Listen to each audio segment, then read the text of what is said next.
Tim Kementerian Koordinator Bidang Pembangunan Manusia dan Kebudayaan atau Kemenko PKM bersama Dinas Perikanan dan Peternakan Kabupaten Bogor melakukan kunjungan ke 3 desa di wilayah Kecamatan Kemang dalam rangka monitoring, evaluasi, dan implementasi kebijakan ekonomi keluarga. Kunjungan yang dilakukan tim Kemenko PKM ke 3 desa di Kecamatan Kemang diantaranya Desa Pabuaran, Desa Tegal, dan Desa Jampang karena dinilai desa tersebut memiliki sejumlah potensi untuk peningkatan ekonomi dan mengembangkan desa.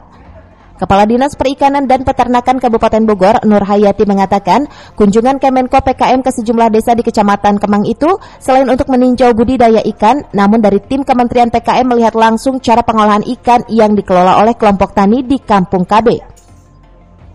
Kita syukur alhamdulillah hari ini kita dikunjungi oleh Deputi dari PMK. Kebetulan beliau cukup antusias untuk memperhatikan warga masyarakat ada di Kabupaten Bogor. Kebetulan yang terpilihnya Kecamatan Kemang, Desa Pabuaran.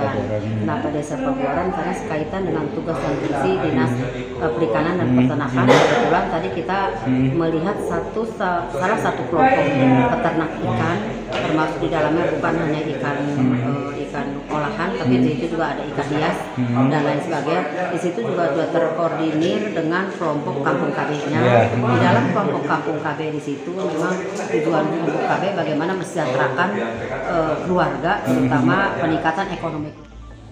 Dengan adanya kunjungan tim Kemenko PKM, diharapkan para usaha budidaya ikan dan UMKM yang ada di Kecamatan Kemang bisa mengembangkan usahanya dan mendapat perhatian dari pemerintah pusat. Dari Kemang, Kabupaten Bogor, Suhanda Abrizi melaporkan.